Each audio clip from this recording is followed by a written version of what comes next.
top 5 MOTU characters so far, I guess, would be this list. Let's talk about why I'm doing this list, and let's set some ground rules.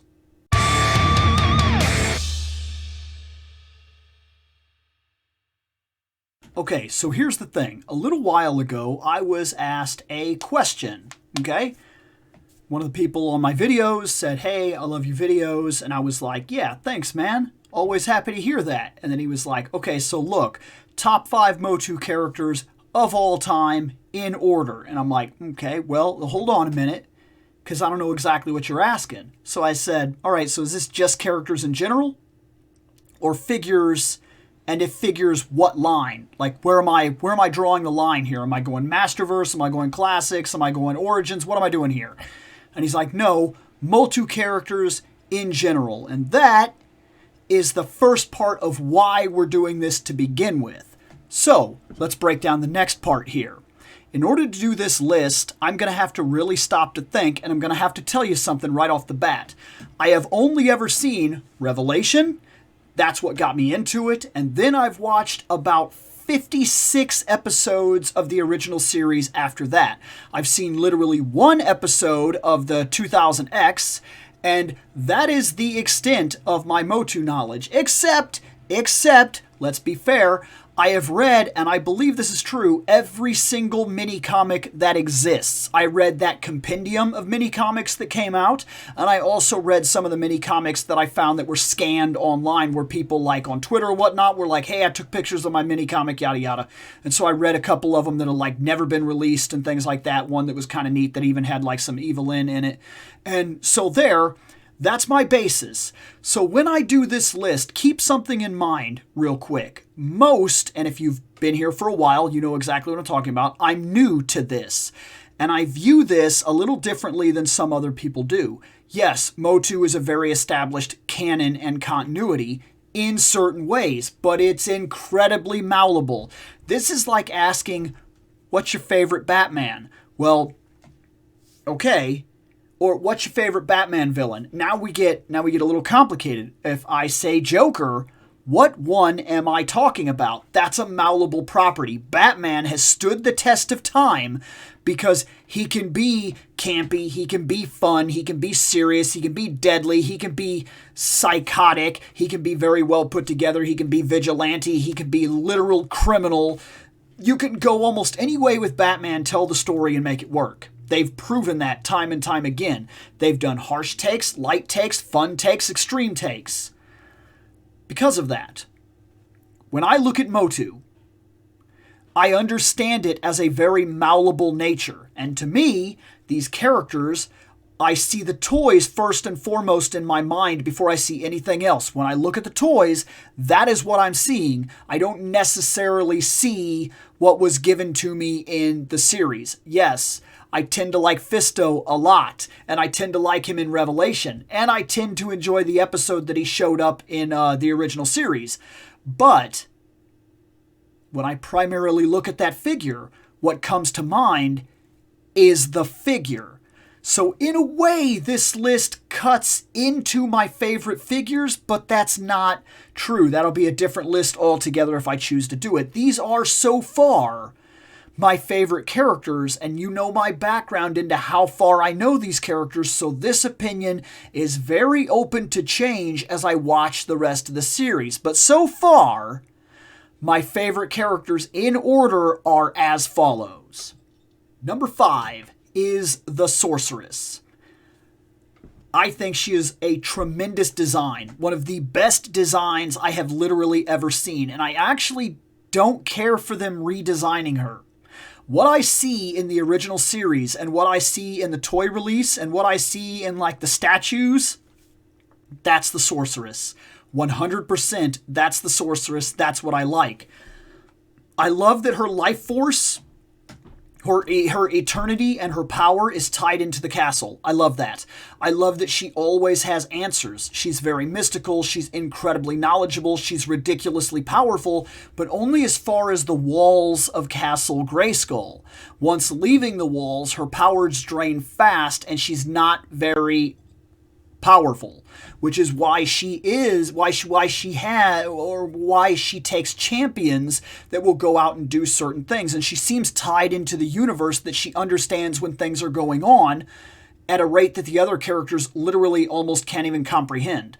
I love the Sorceress. I think she's a fantastic storytelling device. I think her design is absolutely fantastic. I like that she's a female character and a property from a long time ago that established very quickly that, yes, sometimes she needs saving. That was a fundamental of the time. But she was also competent, she was strong, she was independent, and she was one of the most powerful forces in the entirety of the continuity at the time. And when you're reading the books and things like that, she's not a joke, and that is awesome. That's my number 5. Number 4 is He-Man, and I know how that sounds because a lot of people see He-Man as the star of the show. A lot of people, oftentimes, when they're asked who was your favorite, they say He-Man, but there's a reason he comes in low on my list. It's because, for me, He-Man is the standard barbarian character. He's the standard barbarian character that runs out and saves the day with ultimate muscle, and depending on the continuity you're picking from, I tend to like him a little more when he is vulnerable and he has to try and there's an actual battle taking place. And then because, in my opinion, he gets a little diluted the more Superman he gets, that takes away some of the property, and it kind of makes me fall back on the idea of, just like when I was growing up, when I watched Hercules and Xena, I found Xena more interesting because Hercules was just a big dude that solved problems with godlike strength, and Xena had to think things out, and she had to know things like medical and triage, and she had to understand survival skills and things like that. And there's infinitely more interest in a hero that can easily fail just as much as they can win. I love that. That's interesting. I'm really into that. But he is the quintessential hero character of the barbarian mythology, and because of that, he is on my list, but he's very low. He only edges out the Sorceress because I honestly think that the Sorceress, I think they underplay her power. For as many times as they showcase that she's unbeatable, they also showcase that she's easily trampled on. Like I said, it was a thing of the time. For as much as they were able to push the idea that she's awesome, they also continually showcased that she had to say, "Please help me, please, oh my God." And that's the reason that she fell under this spot, was because of the depiction of the time. And even though that's getting better every time that they showcase and every time they move forward, that's the way it is. Let's go on to my 3. Number 3 is Evil-Lyn. 100% without a doubt. Here's what I love about her. 1, she's a dark, evil sorceress lady. Okay, that's easy, that's standard. But what I love about her is her level of conniving and her willingness to betray. Here's what I'm getting at. She is excellent for storytelling purposes. I love that she's got almost like she's got the feminine wiles thing that's going on. She's incredibly attractive and she knows it, but she has this horrific background now that they've added in over time. And I also love that she is in tune and loves magic in all of its principles, but she has a dark nature about her, and part of that is because of the way she sees the world.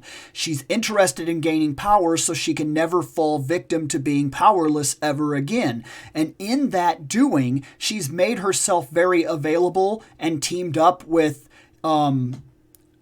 very negative figures like Skeletor, Hordak, things of that nature, King Hiss, and she's very quick to jump ship and sell her skills to the next person that can take her towards her next inevitable goal. And if you're not careful, she can make you one of the strongest people in the world.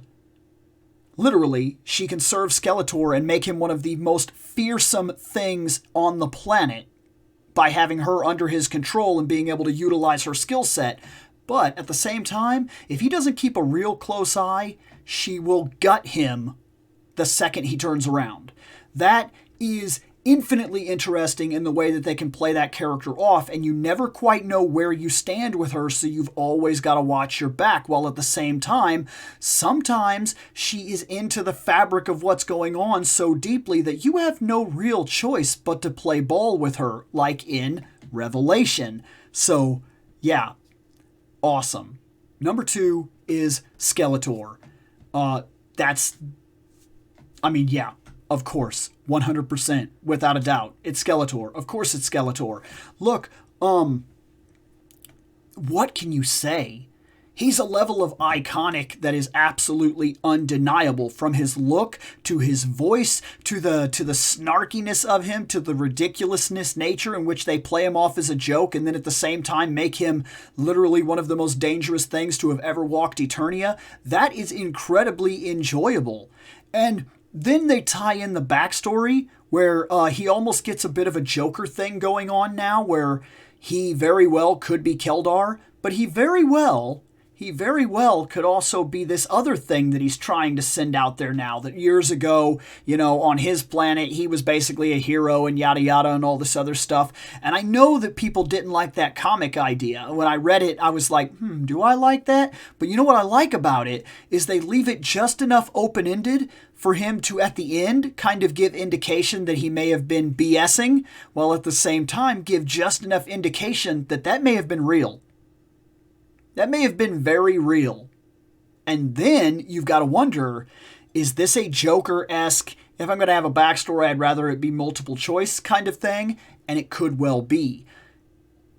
He is awesome. Everything about him is incredibly gripping, from the backstory possibilities, to the look, to the power, to the ridiculous nature of his character in general. He is infinitely enjoyable, and he's one of the few times where I've actually liked the villains more than most all of the heroes. Normally, I'm the kind of person that does kind of gravitate towards the heroes. I'm not the kind of person that usually goes on, plays KOTOR and plays the bad guy, or plays Mass Effect and is the renegade. That's not me. It's not written into my personality. Sometimes I feel like those games put it in a spot where it's just too forced and it doesn't feel real and it doesn't fit the narrative to me and it's just ridiculous, and I'm like, why is my guy like such an asshole? Like, for no real reason at all. And because of that, it changes the way that I often look at this kind of stuff. But in Skeletor's case,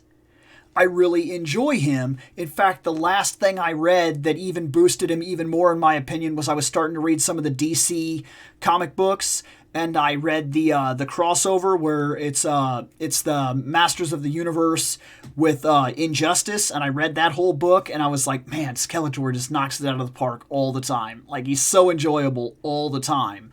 Yeah, so there you go. So let's talk about the winner. Teela. It's Teela. Of course it's Teela.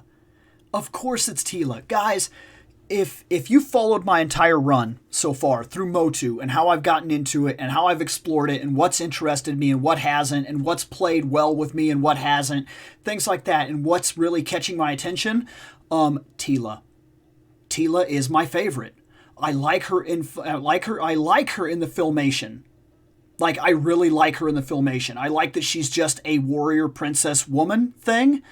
I like that she's very quick to, like, go into the fight, but she's tactical and she has to think on her feet, and when she does things, it's usually very skill-based, and it's usually because she trained really hard and got where she was through her determination, her abilities. And I like that they have the background with her character, that she actually got development in a time when female characters didn't get development. Like the fact that she has the mom, she has the adopted father, there is a huge secret, she is moving towards a destiny, they have been prepping her for something that she will take over later in life that not even she is 100% aware of. This is fantastic. Of course, I like the fact that she has the red hair. That's a callback to things like Red Sonja, which I'm a big fan of. I like the Xena aspect to her armor and things like that.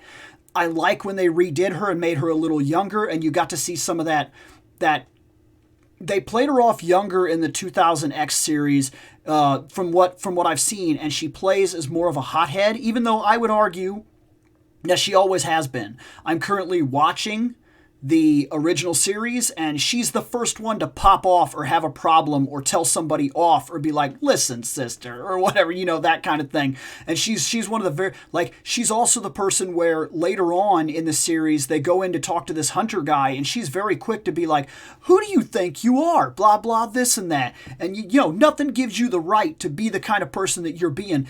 And it's Adam that has to stop her and be like, listen, this is a political sensitive matter, and you're blowing it.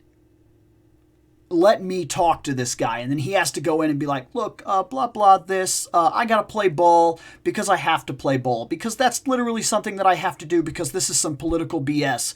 And then after he plays that game, she turns out to be right and things like that. But that fiery passion, that ability to blow up, lose her temper, be very human, make mistakes, fantastic. And for the time that she was written, to be written that way, unbelievable.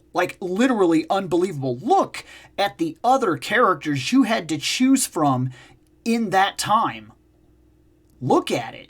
Go back to that Filmation era and find me other female characters that are written as well and believable and respected as that character. And yes, I get the idea that they made her a bombshell. And yes, I get the idea that they constantly played off the idea that she would get captured or end up in a provocative situation because of certain aspects. And I also realized that they also had to play to the idea that sometimes she would jump in front of the screen and show off that booty. But I mean, He-Man did it too.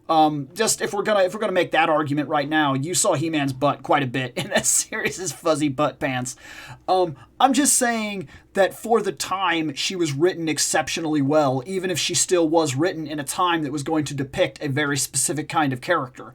And I also really enjoyed her and became and this is true, her depiction in the DC comics that I have read so far, phenomenal.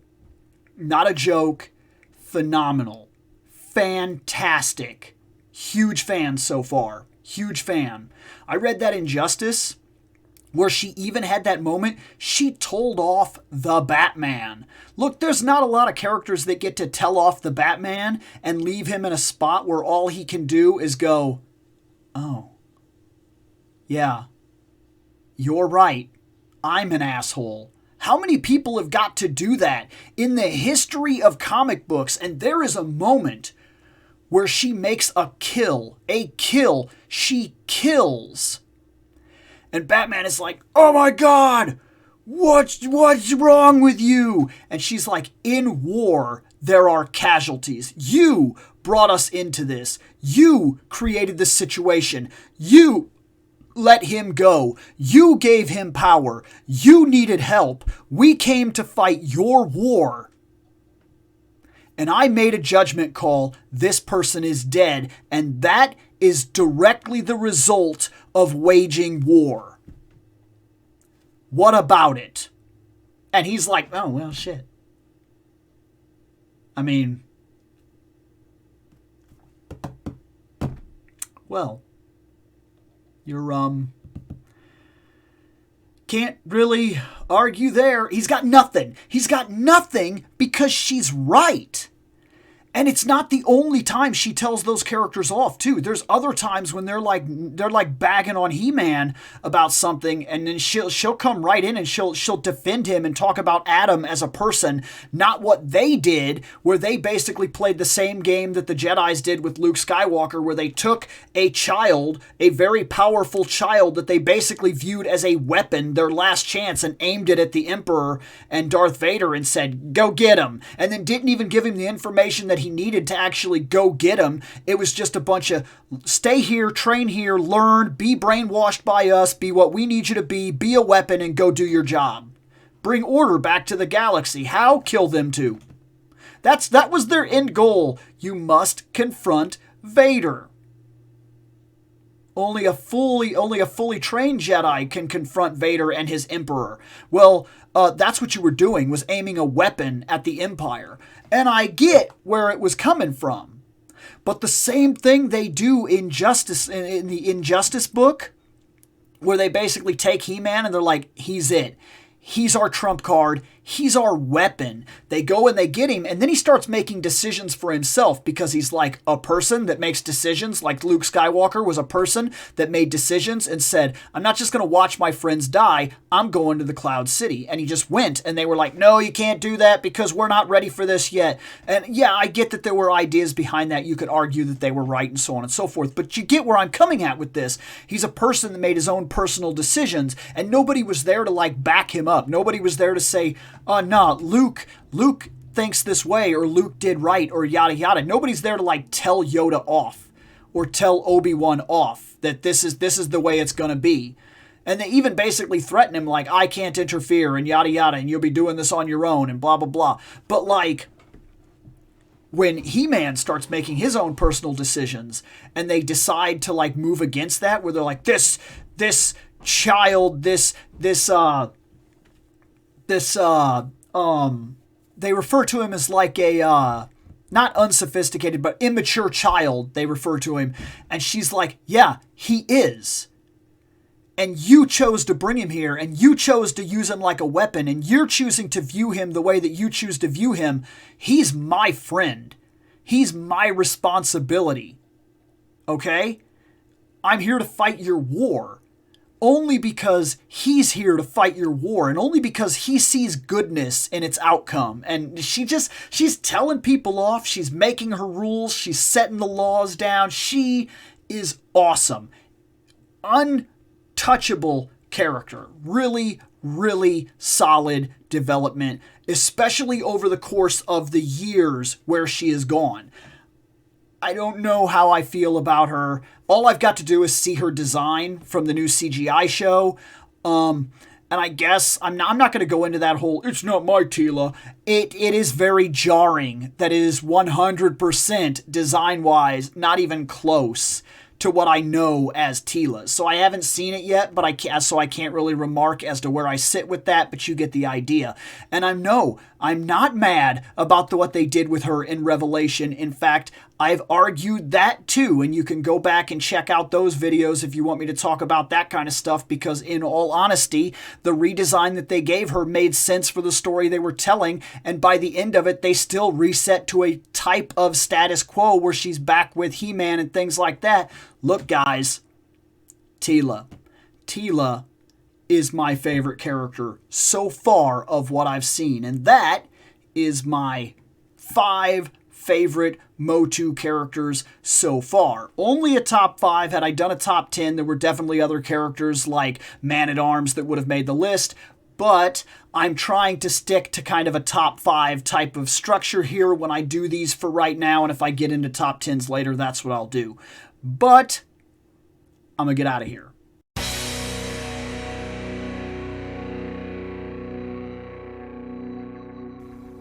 I have spoken. Take what you will from it.